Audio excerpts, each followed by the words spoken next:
The night was silent. No gunfire, no speeches, no parades, only the rumble of 48 trucks moving through the back roads of Burkina Faso, cloaked in darkness. To the untrained eye, they looked harmless, piled high with sacks of rice. But hidden beneath the grain was something else: 700 million worth of weapons, AK-47s, rocket launchers, encrypted radios. It was not a declaration of war, at least not in the traditional sense. It was something colder, a plot to strangle a nation before a single shot was fired. And yet, in that silence, one decision changed everything. At 3:47 a.m., a young captain pressed his eye to a scope and whispered 4 words: "There is something wrong." Those words traveled up the chain of command to the capital of Ouagadougou, where President Ibrahim Traoré, calm but unflinching, gave the order: intercept them. Not one round must go astray. This was more than an operation. It was the moment when a small, landlocked country, long dismissed as fragile, stood face to face with a conspiracy designed abroad but planted in its own soil. It was the night Burkina Faso refused to be treated as a warehouse for foreign schemes and instead declared itself a homeland worth defending. But here's the question that should trouble every one of us watching from afar. If this scale of betrayal can be engineered against a nation many Americans barely know, what does it say about the hidden networks shaping the world we live in? And if a young leader like Ibrahim Traoré can turn crisis into defiance, can the rest of Africa follow that path, or will it be left standing alone? Stay with us. Please share this story if you feel that you are among the first to stand with President Ibrahim Traoré. And subscribe if you believe that the truth is more important than the headlines. Because what unfolded on that August night may not just change Burkina Faso, it may change how history speaks of Africa itself. The story begins not in a parliament or courtroom, but on a dusty back road near the southern approaches of Burkina Faso. The air was thick with August heat, the kind that presses silence into the soil. At exactly 3:47 a.m., Captain Moussa Kabore lifted his thermal scope and froze. What he saw was not the slow shuffle of farmers heading early to market, nor the expected relief trucks carrying grain. Instead, he saw a convoy, 48 trucks, headlights dimmed, license plates stripped, slipping along a dirt track designed to avoid the main checkpoint. His words were simple but heavy. "There is something wrong."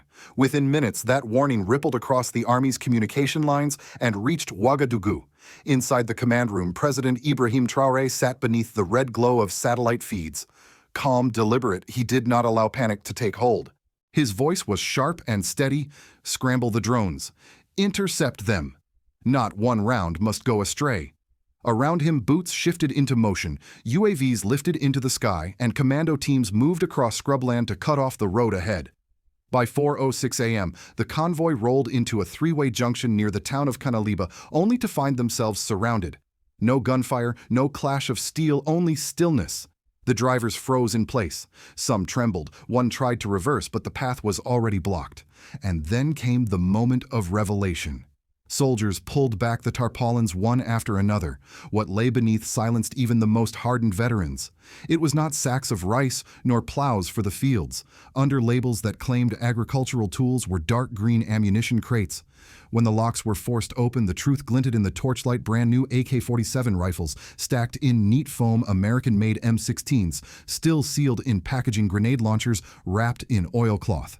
Pouches of 7.62mm rounds piled high, disguised as grain sacks.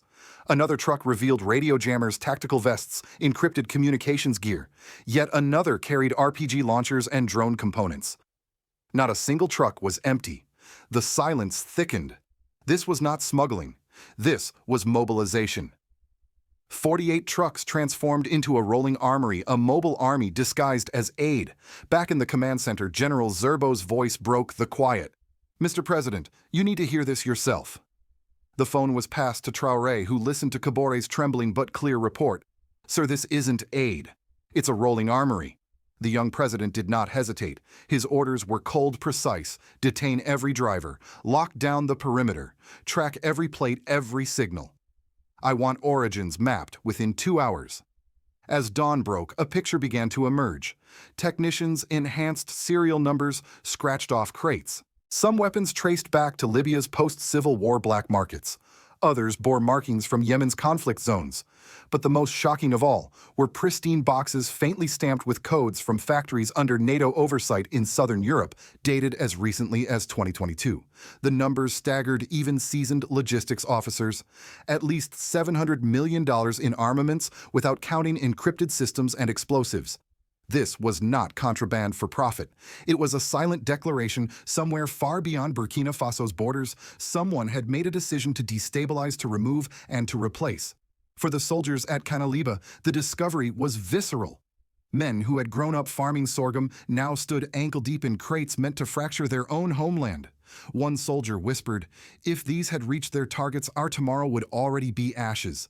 The words spread, echoing the gravity of the night. And so, in a matter of hours, Burkina Faso went from quiet obscurity to the center of a storm.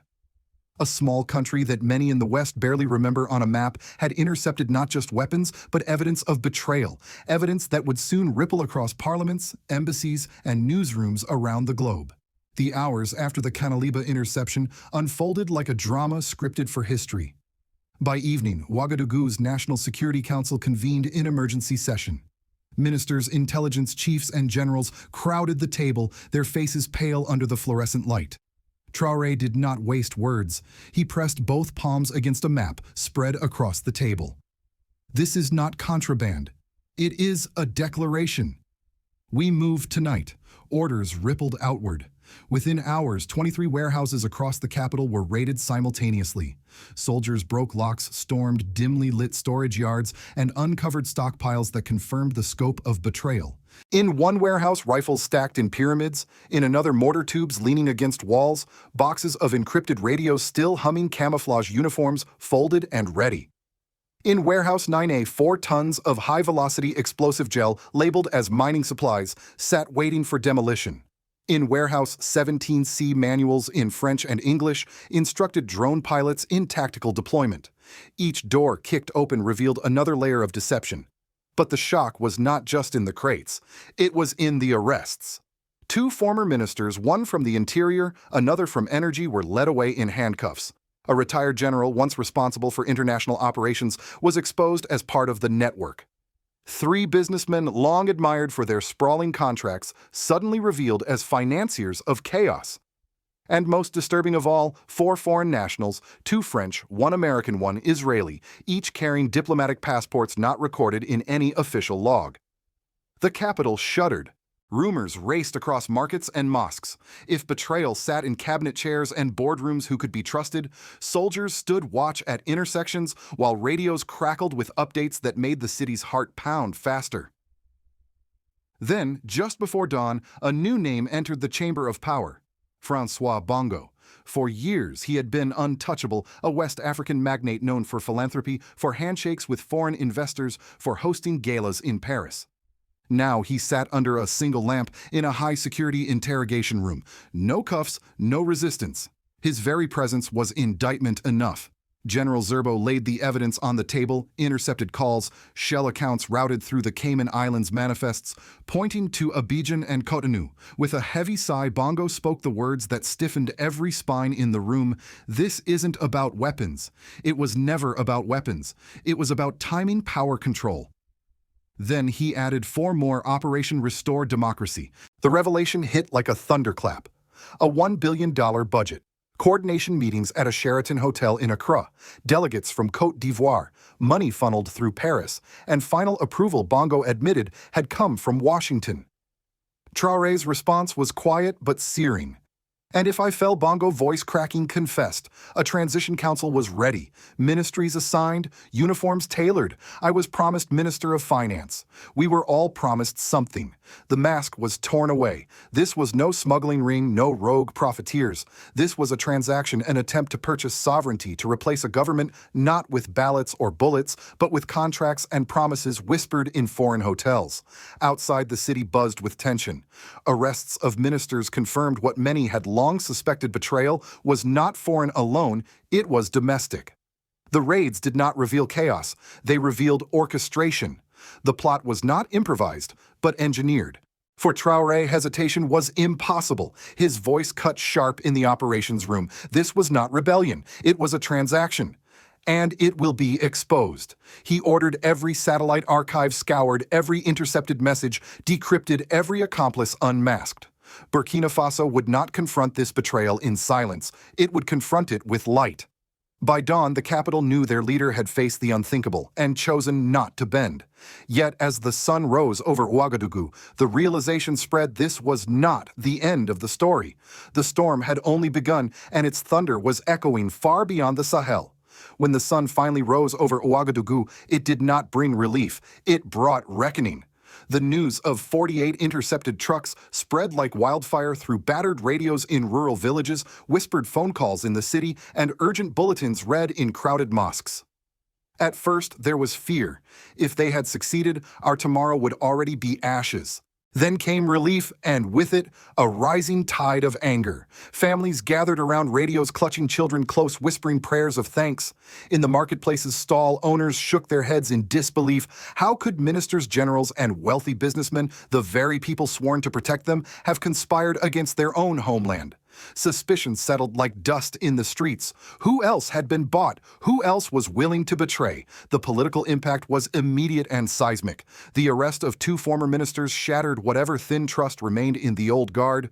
Civil servants looked nervously at one another, wondering who among them had played host to shadows. Opposition figures scrambled to distance themselves from the conspiracy, rushing to denounce the plot, fearing the stain of association. The image of governance itself seemed to crumble.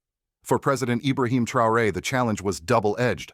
On the one hand, the exposure of betrayal made him appear decisive, a leader who could see danger before it swallowed the nation.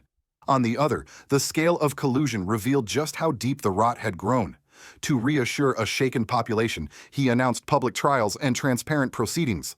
The state will not hide its wounds, he declared. Cameras were invited into courtrooms, evidence displayed openly, and testimony read aloud for all to hear.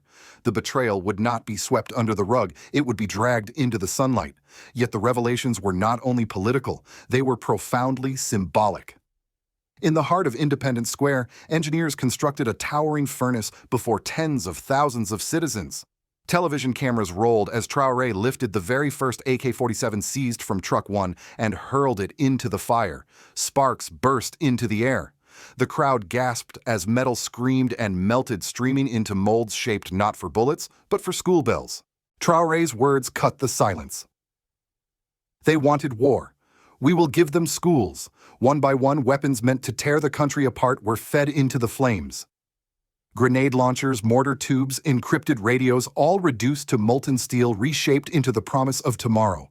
Traoré pledged that the metal would be used to build 100 new schools, 50 health clinics, and 1,000 kilometers of irrigation canals. Betrayal would be turned into dignity, violence into education. The gesture was not mere theater. It was a blueprint for renewal.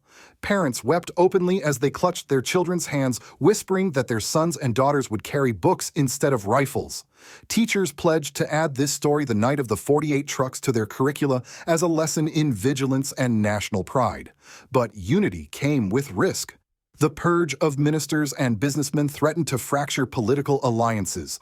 Loyalists of those arrested whispered of witch hunts. Foreign partners hinted at economic retaliation sanctions and the suspension of aid. The balance between justice and stability trembled like a tightrope. Still, the mood across Burkina Faso was not one of despair, but of resolve.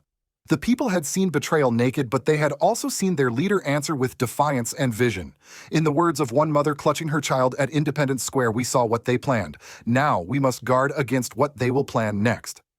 Burkina Faso had survived one attempt at collapse, but the civil and political consequences made clear survival was only the beginning.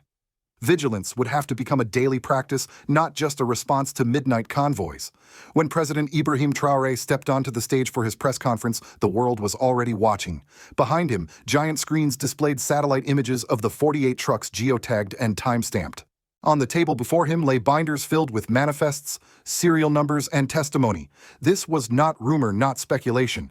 It was evidence. Reporters from CNN, BBC, Reuters, and Al Jazeera fired their questions. Who supplied these weapons? What proof connects them to foreign factories? Were the arrested foreigners truly diplomats or covert operatives? Traoré answered calmly, each word measured. 17 detainees have sworn testimony. financial records traced to Paris, strategic directives from Washington. A diplomatic passport is not a license to orchestrate insurgency. Gasps rippled through the room. The press scribbled furiously. Within minutes, embassies in Ouagadougou were transmitting urgent cables to their capitals. The reactions came swiftly. From Washington and NATO capitals, the tone was sharp but cautious. Officials expressed grave concern over Burkina Faso's allegations, while behind closed doors diplomats warned of sanctions, suspended aid, and isolation if Traore continued to name Western governments. The message was clear: silence would be rewarded, exposure would be punished. From Moscow, the reaction was immediate. Russia declared solidarity with Burkina Faso's right to self-defense, promising to share cyber tools, satellite data, and security support. Kremlin spokesman called it proof that the West had no moral ground left in Africa. From Beijing, the language was pragmatic. Chinese officials offered drone jamming systems and digital firewalls, casting their support in the language of stability and non-interference. To them, this was not just about Burkina Faso, but about positioning China as Africa's indispensable partner in the age of surveillance wars. From Caracas and Latin America, the reaction was openly ideological. Venezuelan leaders hailed the events as Africa's Bolivarian turning point, declaring that Traoré had set an example for nations long crushed under debt and interference. And then there was Africa itself. Niger and Mali praised Burkina Faso as a brother in arms. Ghanaian officials suggested the interception should be a template for the continent vigilance exposure defiance. In South Africa, one leader put it bluntly, "When our children ask what victory looks like, show them this day." The African Union remained cautious, but the symbolism was unmistakable. An injury to one was now being felt as an injury to all. Meanwhile, global media carried an image that spoke louder than any communique rifles melting into school bell molds, sparks flying, citizens cheering. Weapons into classrooms. Betrayal into dignity, read one headline. For sympathetic nations, it was proof that sovereignty could be defended with both steel and symbolism. For skeptical powers, it was an uncomfortable reminder that exposure in daylight is harder to dismiss than whispers in hotel lobbies. For the United States, the implications were particularly stark. In Washington, analysts debated whether Traoré's accusations were truth propaganda or a dangerous mix of both. But whatever the conclusion, one reality could not be ignored. An African president had accused the West openly, with evidence projected on global screens, and his people were rallying behind him, not abandoning him. Burkina Faso, once dismissed as peripheral, had forced itself into the center of international debate. Whether loved or condemned, its voice could no longer be ignored. The morning after the furnaces roared in Independence Square, Ouagadougou awoke to a quieter reckoning. The weapons had been melted, the financiers named, the networks exposed. Yet for every bell cast from an assault rifle, there remained the looming question: what comes next? Burkina Faso had survived one of the most audacious conspiracies in modern African history. But survival is not the same as security. Sanctions whispered from Western capitals could bite as deeply as bullets. Networks of betrayal once exposed do not simply vanish, they regroup, they wait, they adapt. And the intercepted chatter about similar deployments in Mali and Nigeria reminded everyone that this storm stretched far beyond Burkina Faso's borders. Still, the symbolism of that night cannot be erased. A nation long dismissed as fragile took weapons meant for its destruction and forged them into classrooms and clinics. It declared that sovereignty is not a slogan but a choice, made in fire, in defiance, and in the open view of its citizens. For many Burkinabe, it felt like a second Independence Day, not one marked by parades, but by prevention, by the catastrophe that did not happen. But here lies the deeper question for us watching from abroad. If Burkina Faso can turn an arsenal into schools, what stops the rest of Africa from doing the same? If a small landlocked country can face billion-dollar conspiracies and still find the courage to build, then what excuse remains for larger, wealthier nations? And what lesson does this hold for us in America, where power is often measured in stockpiles and contracts rather than classrooms and dignity? The truth is sobering. Independence is never gifted. It is guarded sometimes in silence, sometimes in fire, always at a cost. Traore himself warned, "This was not the last attempt, but it will be the last time we are unprepared." So I leave you with this. Do you think President Ibrahim Traoré's strategy of turning betrayal into renewal is truly effective yet? Or must Africa and the world demand even more? Please share this story if you believe that you are among the first to stand with Burkina Faso in its moment of trial. Comment below with your vision of how Africa should respond to such hidden conspiracies. And subscribe if you believe that the truth is worth more than the headlines. Because one August night, 48 trucks carried the promise of collapse. Today, they're melted steel rings across a continent in the form of school bells. Tomorrow, the choice is ours, whether to ignore that sound or to carry it forward.